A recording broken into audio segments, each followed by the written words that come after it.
Hello friends अनुपात और समानुपात एटो टपिकर पर किछुमान important MCQ आपनालोকৰ কাৰণে লৈ আহিছো আগন্তুক এডিআৰই পৰীক্ষাৰ কাৰণে অৰ্থাৎ গ্ৰেড 3 গ্ৰেড 4 আৰু আসাম পুলিশ এক্সামৰ কাৰণে কোৱেশ্চনবোৰ বহুত ইম্পৰ্টেন্ট হয় সো কোৱেশ্চন নম্বৰ 1 0.75 অনুপাত x সমানুপাত 5 অনুপাত 8 হলে x ৰ মান হ'ব সক ইয়াতে 0.75 অনুপাত x দিয়া আছে এটো সমানুপাতৰ চিহ্ন হয় ইয়াতে 5 অনুপাত 8 দিয়া আছে অৰ্থাৎ আমি ইয়াক এনেকৈ লিখিব পাৰো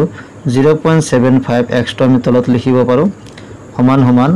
সমানুপাতৰ ঠাইত আমি সমান সমান দিব পাৰো ইয়াতে 5 আছে ডিভাইড বাই 8 ওকে এতিয়া সব ক্ৰস পূৰণ কৰিব লাগিব 5 ৰ লগত x পূৰণ কৰিলে কি মানে 5x ইকুৱেল টু 0.75 ৰ লগত 8 আমি পূৰণ কৰিম okay or implies x equal to 0.75 into 8 divided by 5 to তলত আহিব এতিয়া দশমিকটো উঠাই দিম সো 75 into 8 তলত কিমান আহিব 5 into 100 কি 100 আহিব কাৰণ ইয়াতে 0.75 দুই ঘৰ আগত দশমিক আছে দুটা অংকৰ আগত সেই কাৰণে 100 দি পূৰণ কৰিছো সো এতে ক্যান্সেল কৰিব লাগিব কটাকটি কৰিব লাগিব সক 25 4 গুণ কিমান হয় 100 আৰু 25 3 গুণ কিমান হয় 75 ওকে সো 4 2 গুণ কিমান হ'ব 8 So 3 আৰু 2 পূৰণ কৰিলে কিমান আহিব 6 আৰু তলত কিমান আহিব 5 তো 6/5 কিমান আহিব 1/2 6 ক 5 দি হৰণ কৰিলে কিমান পাও 1/2 1.2 ওকে 1/2 নহয় 1.2 গতিক option number A to correct so question number 2 important হয় যদি A অনুপাত B ইকুৱেল টু B অনুপাত C হয় তেন্তে A to the power 4 অনুপাত B to the power 4 ৰ মান কিমান হ'ব এটো বহুত ইম্পৰ্টেন্ট হয় সক আমি শৰ্ট ট্ৰিক্সৰ জৰিয়তে বা অতি কম সময়ৰ ভিতৰতে কেনেকৈ সমাধান কৰিব পাৰো হেটো চাই লওক সক ইয়াতে দিয়া আছে a অনুপাত b a/b ইকুৱেল টু কিমান দিয়া আছে b/c ওকে অনুপাতক আমি হৰ বা লব হিচাপে হৰ আৰু লব হিচাপে লিখিব পাৰো প্ৰথমটো ওপৰত থাকিব পিছৰটো তলত থাকিব সো a/b ইকুৱেল টু এতে b ডিভাইড বাই c লব আৰু হৰ হিচাপত লিখি ললো এতিয়া সক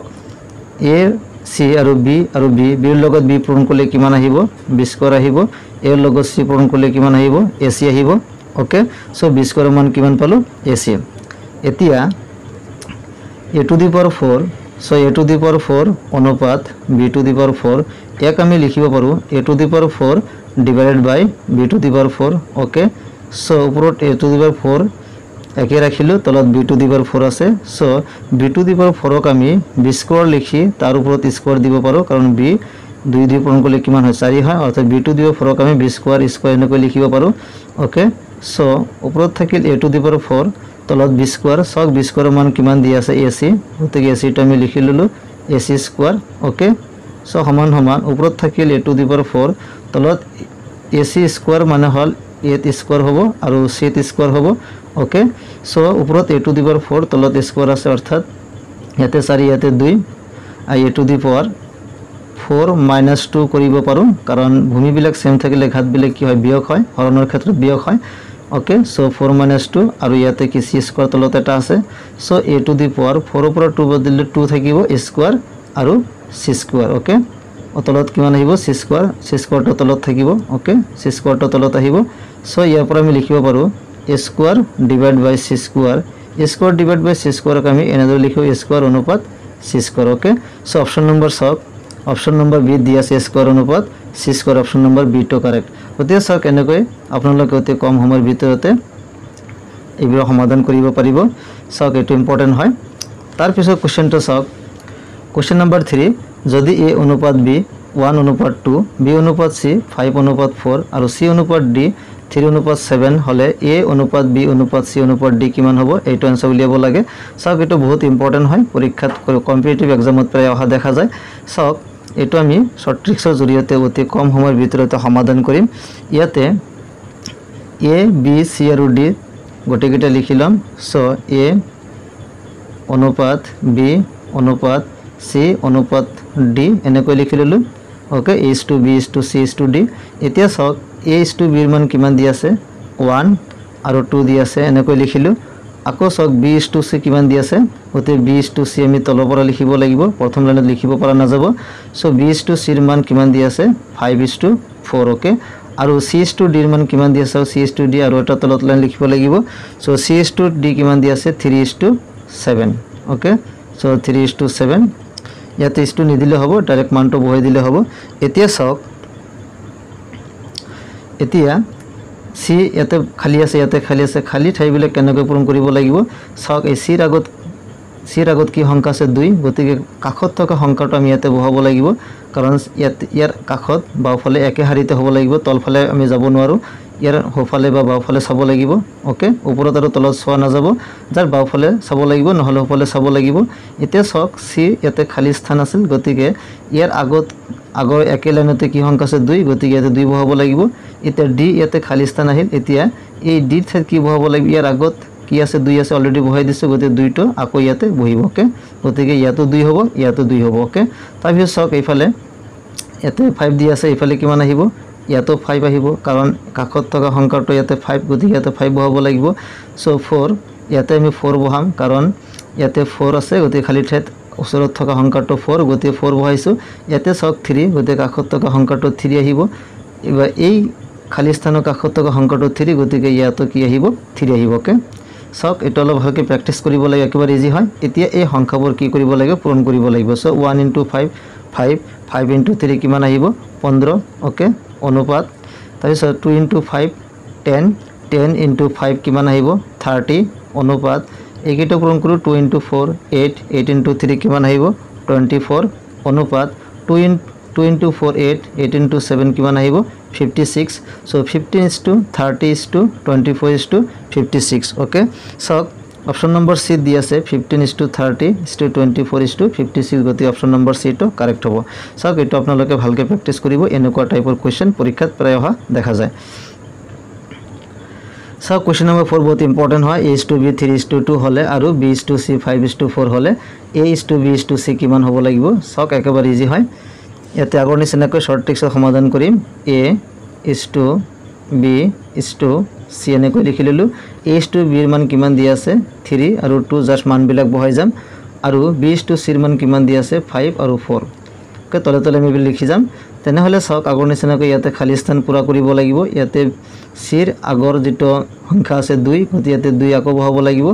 ইয়াতে খালি স্থান আছে ইয়াতে কি বহাব লাগিব ইয়াৰ কাষত থকা সংখ্যাটো 5 গতি ইয়াতে কি বহাব লাগিব 5 বহাব লাগিব সক একেবাৰে ইজি হয় এতিয়া এইবোৰ আমি পূৰণ কৰিম 3 * 5 কিমান আহিব 15 ওকে অনুপাত 2 * 5 কিমান আহিব 10 অনুপাত 2 * 4 কিমান আহিব 8 গতিকে A:2B:2C ৰ মান কিমান হল 15:10:8 সক 15:10:8 অপশন নম্বৰ ডি এটো কাৰেক্ট হ'ব so question number 5 A:2B 7:9 B:2C 3:5 হলে A:2B:2C ৰ মান কিমান হ'ব সক একে পদ্ধতি সমাধান কৰিম প্ৰথমতে A লম তাৰ পিছত B লম তাৰ পিছত C ওকে A:2B:2C এতে A:2B ৰ মান কিমান দি আছে 7 আৰু 9 B:2C তলত লিখিব লাগিব B:2C কিমান দি আছে 3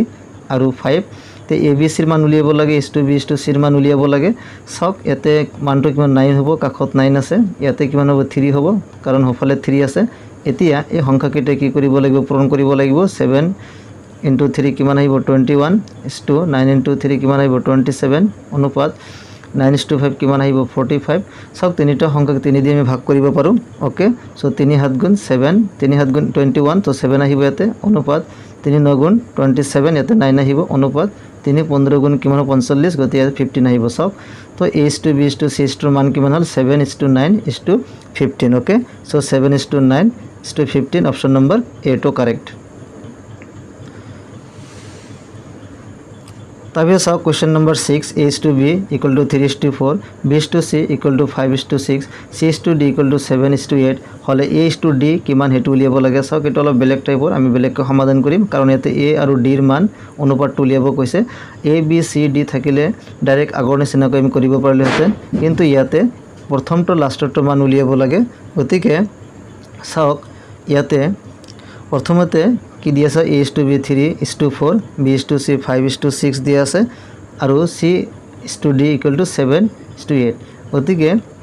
A:2B ক আমি কেনেকৈ লিখিব পাৰো A/B ওকে A:2B মানে হল A/B এনেকৈ লিখিব পাৰো তাৰপিছত ইনটু দিব লাগিব, পূৰণ দিব লাগিব। তাৰপিছতটো কি আছে B/C, চ' B/Cক আমি B/C বুলি লিখিব পাৰোঁ, ইনটু C/D, C/Dক আমি কেনেকৈ লিখিব পাৰোঁ C/D এনেকৈ লিখিব পাৰোঁ। যেতিয়া প্ৰথম ক্লাছটোত এনেকৈ থাকিব চিৰিয়েলি নাথাকিব তেতিয়া আমি এই অনুপাতবিলাক আমি পূৰণ কৰি যাম। ইকুৱেল টু ইয়াতে কিমান দি আছে 3, চ' 3:4, 3:4ক আমি 3/4 লিখিব পাৰোঁ। অ'কে, ইনটু 5:6ক আমি 5/6 বুলি লিখিব পাৰোঁ, ইনটু 7:8ক আমি 7/8 লিখিব পাৰোঁ। এতিয়া চাওক B আৰু B কেঞ্চেল গ'ল, C আৰু C কেঞ্চেল গ'ল, চ' ইয়াতে বাকী থাকিল A/D। অ'কে, ইয়াতে থাকিল আৰু তলত কিমান থাকিল D, ইফালে কেঞ্চেল কৰিব লাগিব। চাওক 3 দুগুণ কিমান হয় 6। এতিয়া চাওক ওপৰত 5 থাকিল আৰু 7 থাকিল, চ' 5 × 7 কিমান আহিব 35। অ'কে, আৰু তলত কিমান আহিব 4 × 2 8, 8 × 8 64। এতিয়া চাওক therefore A/D ইকুৱেল টু এইটো আমি অনুপাত হিচাপে লিখিলে 35:64। অ'কে, চ' 35:64 এইটো হ'ল আমাৰ এনচাৰ। তো কেঞ্চেল নাযায়, গতিকে এইখিনি হ'ব এনচাৰ। অপশ্যন নম্বৰ বিটো চাওক 35:64। গতিকে চাওক অনুপাত সমানুপাতৰ অংকবিলাক এনেকৈ অতি কম সময়ৰ ভিতৰত শ্বৰ্ট ট্ৰিক্সৰ জৰিয়তে সমাধান কৰিব পাৰোঁ। আপোনালোকে এইবোৰ ভালকৈ প্ৰেক্টিছ কৰিব।